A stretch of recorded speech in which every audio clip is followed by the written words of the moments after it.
Հեռանկարի հյուրն է հանուն Հանրապետության կուսակցության փոխնախագահ Ռուբեն Մերաբյանը, եւ մենք կզրուցենք վերջին օրերի արտաքին եւ ներքին քաղաքական զարգացումներից, նաեւ տարածաշրջանային այն իրադարձություններից, որոնք այս կամ այն չափով առնչվում են մեզ եւ մեր շահերին։ Բարև ձեզ, պարոն Մերաբյան, շնորհակալ ենք մեր հրավերն ընդունելու համար։ Ես եմ շնորհակալ։ Վերջին օրերին Թուրքիայի տարբեր քաղաքներում հակաադրբեջանական ցույցեր են, Թուրքիայում դժգոհում են իսրայելա-ադրբեջանական հարաբերությունների ել ավելի մերձեցումից, ընդհուպ Ադրբեջանին արդեն դավաճան են համարում։ Հաշվի առնելով այս հակասության պատճառը, որը բավականին սկզբունքային եւ խորքային է, կարող է այս հակասությունը, այս հռչակատումը ավելի խորանալ։ Ես չեմ տենում հիմքեր, որ թուրք-ադրբեջանական ընդհանուր շահերը համենայն դեպս այն ձևով, որ ձևով պատկերացնում են այսօրվա իշխանությունները Անկարայում եւ Բաքվում, Իսրայելի հետ կապված տարաձայնությունների պատճառով դադարեն այդպիսին լինել։ Ի վերջո մերձավոր արևելքը, որը հարևան է նաև մեր տարածաշրջանին, միշտ առանձնանում է երկակի աղաղակող, երկակի ստանդարտներով, մոտեցումներով, որտեղ աշխատում է միայն մի բան՝ ուղիղ օգուտ։ Եթե կա կորչեն սկզբունքները, ահա այս սկզբունքով դա եղել է առնվազն, ես հին պատմությունը չեմ ուզում շոշափել, բայց 20-րդ դարում այդպես է եղել եւ բոլորն են այո վարվում այդպես։ Այնպես որ այստեղ որևէ զարմանալի բան չկա։ Այսինքն շատ լրջանալ այս ամենը չի կարող։ Այո, Թուրքիայում կա շատ հստակ ներքին քաղաքական հարց, Իսրայելի գործոնն օգտագործվում է այսպես շեշտելու համար իսլամական համերաշխությունը, իշխանության համար իսլամը եւս քաղաքական գործոն է, ներքաղաքական գործոն է, հա։ Եվ ընդհանրապես իսկ Ադրբեջանի համար էլ Իսրայելի հետ համագործակցությունը կենսական անհրաժեշտություն է։ Նավթի վաճառքի, շահերի բախումը Իսրայելի հետ կապված, ասում եմ Իսրայելի հետ կապված ի վերջո այդ շահերի բախումը կա, չէ։ Տեսեք ինչ իրադարձություն չեղարկվեց։ Նաթանյահուն 5 օրյա այց էր պլանավորել Բաքու, ինչը տեղի չունեցավ, եւ Թուրքիայի մատը, ինչպես ասում են, խառն էր։ Նման սիմվոլիկ բաներ եղել են եւ դեռ էլի կլինեն, բայց թուրք-իսրայելական բանակցություններն այնուամենայնիվ տեղի ունեցան եւ ավելին նույնիսկ հանգեցին պայմանավորվածությունների Սիրիայում կոշտ բախումներ շահերի թույլ չտալու համար։ Երկրորդը Ադրբեջանը իր զենքի առևտուրը, նավթի առևտուրը անում է Թուրքիայի տարածքում եւ այդտեղ ամեն ինչ աշխատում է ինչպես շվեյցարական ժամացույցը։ Այնպես որ այստեղ խնդիր չկա։ Եթե Ադրբեջանի եւ Թուրքիայի միջև լինի խազում,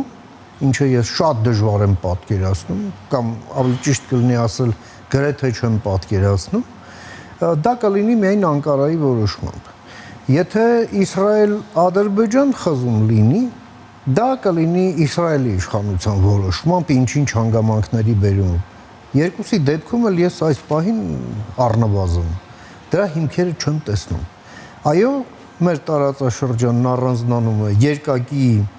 մոտեցումներով, ստանդարտներով, երկակի բարոյականությամբ, այո, դա այդպես։ Բարձր է, ամենայն դեպս ստեղծված իրավիճակից Հայաստանը կարող է ինչ-որ օգուտներ, ինչ-որ շահեր ունենալ։ Թեկուզ հենց օրինակ հայ-իսրայելական հարաբերությունների զարգացման այդ տրամաբանության ուղղությամբ։ Հայ-իսրայելական հարաբերությունների ներկայիս վիճակը ուղղակի վառ վկայությունն է, թե ինչ այսպես ասենք, ինչ հանցավոր անգործության է մատնված եղել մեր դիվանագիտությունն ընդհանրապես, որովհետև այն ինչ հիմա կա, դա աննորմալ է ուղղակի։ Դա ուղղակի շատ մեծ բաց է, որը պետք է լրացվի եւ դրա համար կան հիմքեր։ Ի վերջո հայ-իսրայելական հարաբերություններում երկկողմ հարթության վրա Հայաստանն ու Իսրայելը խնդիր չունեն։ Հայաստանն ու Իսրայելը խնդիր ունեն երրորդ երկրների հետ կապված տարբեր հարցերի բերումով։ Իսրայելն էլ որ զենքը վաճառում է Ադրբեջանին, նա ոչ թե Հայաստանի դեմ բան ունի, այլ որովհետև իրեն այդպես է ձեռնտու այս պահին։ Հայաստանն այլ բան չի առաջարկել, դե Իսրայելն էլ այլ բան չի արել մինչև հիմա։ Կարելի է հիմա այդ բաները փոխել, իհարկե կարելի է։ Առնվազն նախ պետք է սկսել կոնտակտներից։ Մենք այցելություններ չունենք,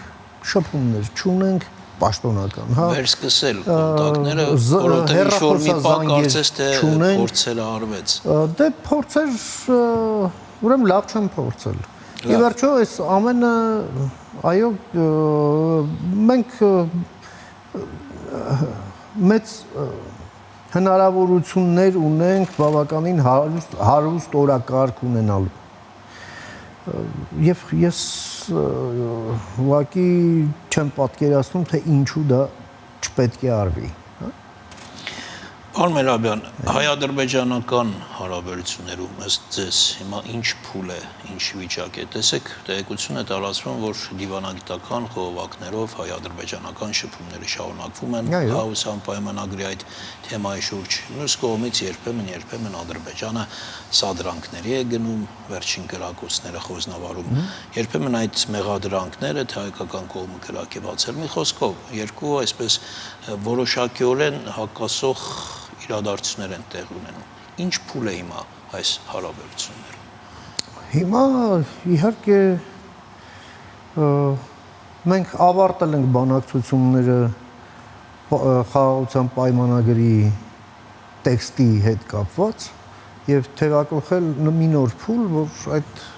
համաձայնագիրն այնուամենայնիվ ստորագրվի։ Դա պետք է մեզ։ Բայց բոլորի մոտ այն գիտակցումն է, որ այդ ավարտելով մենք չենք մոտեցել ստորագրման գործընթացին։ Ինչու՞, որովհետև Ադրբեջանն իր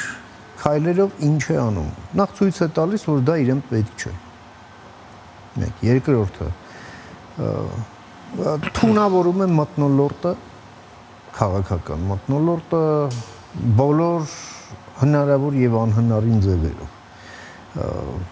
Այսպես տոքսիկ նարատիվները տարածում, որ շփումները դառնան մաքսիմալ բարդ եւ տհաճ։ Այդ ամենն անում է մի պարզ պատճառով։ Դա գալիս է Ադրբեջանում իշխող ռեժիմի բնույթից, որը թշնամու կերպարի կարիք ունի որպես ցեմենտի իր ռեժիմի եւ եթե այս կոնֆլիկտը դադարի եւ այդ սիրելի խաղալիքը իր ձեռքից վերցնեն, այդ թշնամու կերպարը Ալիևը խնդիրներ կունենա ներսում։ Նոր ցեմենտի կարիք ունենա եւ հարց է առաջանում, որն է այդ նոր ցեմենտը։ Այն չկա։ Այո, սա դասական ավտորիտար ռեժիմ է, որը անհրաժեշտություն ունի թշնամու կերպարի ներսում այդ պանդողակները ձիգ պահելու համար եւ երկրորդն էլ այո հասարակական մոբիլիզացիան տոնուսի մեջ պահելու համար նաեւ հասարակական դժգոհությունները այդ թշնամու կերպարի վրա վերահասցեագրելու համար տեսեք ինչքան պատճառներ կան չստորագրելու ինչը կարող է ստիպել այնուամենայնիվ այո այդ ռիսկերի տակ չի ուզում մտնի Ալիևը որոնք ես ասացի այդ ժամանակ պետք է լինեն ռիսկեր կապված համաձայնագիրը չստորագրելու հետ որոնք լինեն ավելի մեծ քան ստորագրելու ռիսկերը այդ ժամանակ Ալիևը կգա այն ճիշտ որոշման հա իսկ էսկալացիայի պատրաստվում է Ադրբեջանը էսկալացիայի իրականում պատրաստվում է այն ամենը ինչ տեղի ունենում տեսեք նաև Ադրբեջանն ունի մոտավորապես եռակի ուժային առավելություն Հայաստանի նկատմամբ եւ ներուժի մի քանի պարամետրերով Ադրբեջանը չի ուզենա անել մի քայլ որ իր ձեռքերը կկապվեն այդ առավելությունը օգտագործելու համար։ Իսկ խաղաղության պայմանագիրը կնշանակի, որ դա դու պետք է չանես, հա։ Դա մեկ։ Երկրորդը, եթե պայմանագիրը ստորագրվի, ճանապարհները պետք է բացվեն, իսկ իրավիճակն այնպեսին է, որ դա ոչ թե մենք ենք Ադրբեջանին շրջափակման մեջ պահում, այլ Ադրբեջանն է մեզ պահում։ Եվ Ադրբեջանին այս գործոնները թույլ են տալիս Հայաստանի հետ գործերը վարել ուժի դիրքերից։ Ադրբեջանը շատ կոմֆորտային է իրեն զգում այս պայմաններում եւ չի ուզում դուրս գա կոմֆորտի այս զոնայից։ Նրան պետք է դուրս բերել կոմֆորտի զոնայից։ Իսկ դրա համար անհրաժեշտ է մի քանի բաներ, որ անի նախ Հայաստանը։ Դա իհարկե ուժերի ներածին չափով չեզոքացնի Ռուսաստանի ներկայությունը, ընդհանրապես Հայաստան-Ադրբեջան այս գործերում, որովհետև Ռուսաստանը ինչպես եւ Ադրբեջանը այլ մոտիվներով շահագրգռված չէ, որ այստեղ լինի տևական խաղաղություն։ Բայց հիմա չի նվազել Ռուսաստանի նվազել է, բայց համենայն դեպս ոմանք նույնիսկ ասում են ընդհանրապես մեկուսացել է, գնացել է տարածաշրջանից չի գնացել եւ չի ուզում գնալ, նրան պետք է քշել։ Իհարկե չի ուզում։ Այո, չի ուզում, բայց նրան պետք է քշել, որովհետեւ նա այո, ահագին թուլացել է, ահագին նվազել է նրա ներկայությունը, բայց առայժմ այնքան է, որ ադրբեջանա-ռուսական կոորդինացիան առայժմ գործում է Հայաստանի հետ խաղաղություն չհաստատելու հարցում։ Բայց ամենայն դեպս Ռուսաստանի գործոնի նվազելու ուժեղացրել է մեր դիրքերը ինչ-որ տեղ, ինչ-որ չափով։ Մեր մանևրի դաշտն է մեծանում բոլոր դեպքերում։ Այլ հարցը մենք դա ոնց ենք օգտագործելու, իսկ օգտագործելը պետք է հետևյալը, որ գործընկերություն հաստատվի մեր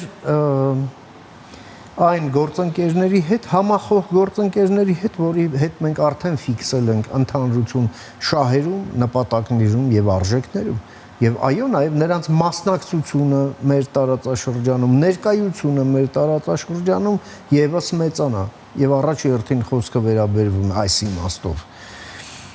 Միացյալ Նահանգներին եւ Եվրամիությանը։ Այստեղ այո արվում են քայլեր եւ արվելու են քայլեր, դե իսկ մնացածն էլ պայքարը։ Ռուբիոն մի քանի օր առաջ Մարկո Ռուբիոն հայտարարեց, թե էսկալացիայի իրական վտանգ դարձյալ կա, բայց մյուս կողմից Միացյալ Նահանգների վարչակազմը եւ նոր նախագահը ամեն ինչ անելու են, որ կանխեն այդ սպասվող գործողությունները։ Մի խոսքով երկու ուղղությամբ էր միտքի շարադրված, մի կողմից որ կա այդ էսկալացիայի վտանգը, մյուս կողմից որ կարծես Միացյալ Նահանգները ամեն ինչ անում է դրա համար։ Այս խոսքերը երևի վերլուծելու, պարզաբանելու կարիք կա, նախ որ լսարանին էր ուղղված եւ ինչ էր իրականում այդ խոսույթը նշանակում։ Դա տեղի ունեցավ Սենատի հանձնաժողովում, հա, այդ քննարկման ժամանակ, հարցպատասխանի ժամանակ, որը մի քանի այլ հարցերի բերումով բավականին թեժ անցավ։ Եվ այո, նաև այս հարցն է քննարկվել այս խոսքերի հասցեատերը, այո, օրենսդիրներն էին ամերիկյան,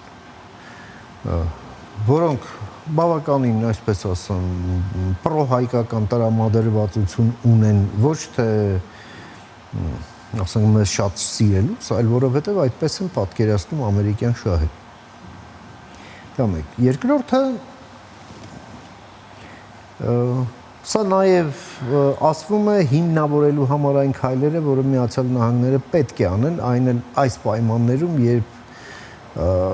այսպես ասենք, քաղաքական առաջնահերթությունը հնարավորինս չխառնվել այլ գործերում, այլ Ամերիկան առաջինն է, հա, առաջին հերթին, հա, America first, հա,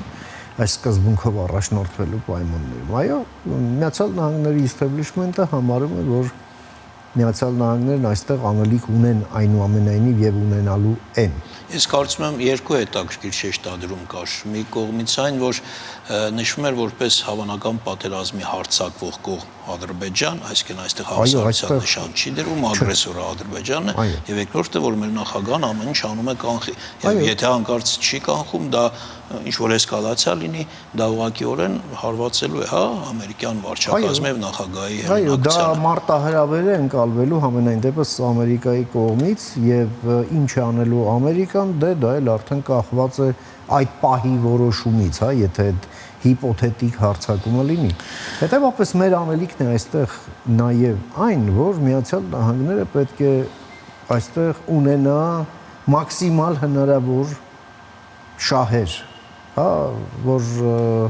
ոչ թե մեր սիրուն աչքերի համար գան, որովհետև մեզ շատ են սիրում, այլ որովհետև դա է պահանջելու Միացյալ Նահանգների կենսական շահերը։ Եվ այդ իմաստով ես շատ հեռանկարային եմ համարում այն միջուկային պրոյեկտը, դեպի ուր մենք գնում ենք հիմա։ Սա շատ եւ շատ կարեւոր է Հայաստանի համար լինելու։ Սա ազգային անվտանգության հարց է ապահովելու։ Պարոն Մերաբյան, երկու կարճ հարցեր մեր ժամանակը ավարտում է, փորձեք շատ արագ ռուս-ուկրաինական ճակատում ինչ է կատարում այդ վերջի հայտնի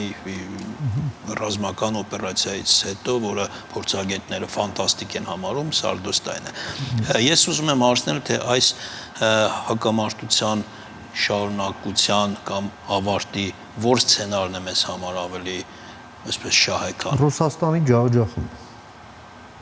բոլոր առումներով քաղաքական, բարոյական, տնտեսական, ռազմական բոլոր առումներով, որովհետև եթե Ռուսաստանը դուրս եկավ այս պատերազմից չջարդված ռազմական մեքենայով, այդ մեքենան քշելու է մեր տարածաշրջանի ուղղությամբ։ Եվ ինչ է կատարում Հայաստանի ներքին քաղաքական կյանքում, խառնը։ ընդհանուր ասում են, թե այդ եկեղեցի պետություն, եկեղեցի իշխանություն հռչակատում արդեն երկրի համար անվտանգության խնդիր է դարձել։ Դա մի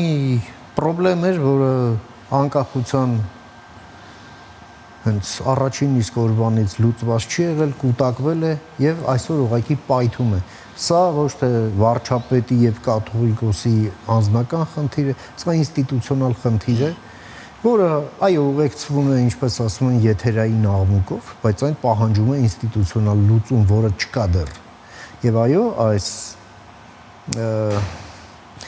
կրքերը պետք է դրվեն մի կողմ եւ ի վերջո կա լրջագույն խնդրեմ, որը լուծում է պահանջում իշահ պետության, իշահ եկեղեցու, իշահ հանրության, որն ինքը նաեւ թե պետությունն է, թե եկեղեցին, մնացածը սպասավորներն են։